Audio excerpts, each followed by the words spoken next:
ആ കഥയാ കഥയാണോ പറഞ്ഞായിരുന്നോ നിനക്ക്? എന്നാ ശരി, കഥ പറയാൻ കഥ എങ്ങനെ കഥ. അപ്പോൾ ഈ നിനക്ക് ഞാനൊരു സിംഹത്തിൻ്റെ കഥ പറയണ്ടേ.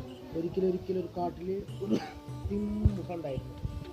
ആ സിംഹത്തിന് ഭയങ്കര അതുമല്ലേ. എന്നാൽ നമുക്കൊരു മരം വെട്ടുകാരുടെ കഥ പറഞ്ഞാലോ? മരം വെട്ടുകാരുണ്ടായിരുന്നു ആള്. നിനക്ക് ഇതൊന്നും വേണ്ടെങ്കിൽ നിനക്ക് ഞാൻ എം ടി വാസുദേവനാരുടെ ഭീമന്റെ കഥ പറഞ്ഞാൽ മതിയോ? 2ാം ലോകത്തിലെ അല്ലെങ്കിൽ വേണ്ട ഉണ്ണിയാർച്ചിലെ കഥ പറഞ്ഞാൽ മതിയോ? അത് വേണമെന്ന് പറഞ്ഞല്ലോ. ഇനിയിപ്പോ എന്താ ചെയ്യുക? ഉണ്ണിയാർച്ചിയുടെ കഥയും അറിയില്ല, ഭീമന്റെ കഥ അറിയില്ല, ഞാനൊരു ബുക്കും കണ്ടിട്ടില്ല, കഥ അറിയില്ല. ഇപ്പൊ എന്താ ചെയ്യുക? പെട്ടൂലോ. എന്താ ചെയ്യാ?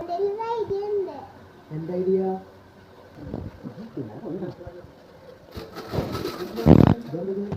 ഇതായിട്ട് വന്നാക്കണ ഇതെന്താ പരിപാടി?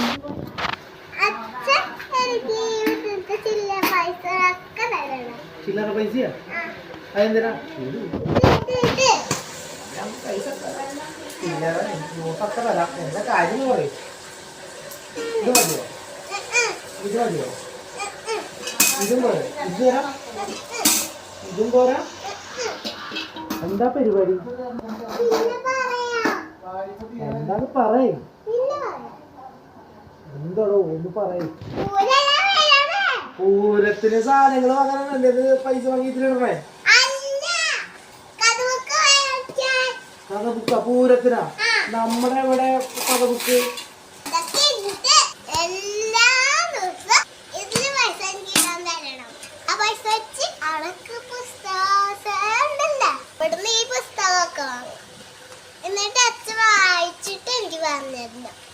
ഓ ഇതായിരുന്നൂല്ലേ നിന്റെ ഐഡിയ?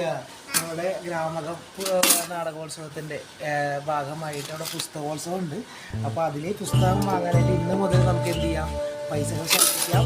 ഈ വർഷത്തെ നമുക്ക് കിട്ടുന്ന പൈസ നല്ല പുസ്തകങ്ങൾ വാങ്ങിച്ച് നമ്മുടെ കൊച്ചുങ്ങൾക്ക് പറഞ്ഞു കൊടുക്കാം അല്ലേ? അപ്പോൾ ഈ പൂരം പുസ്തകോത്സവത്തിൻ്റെ ഒപ്പം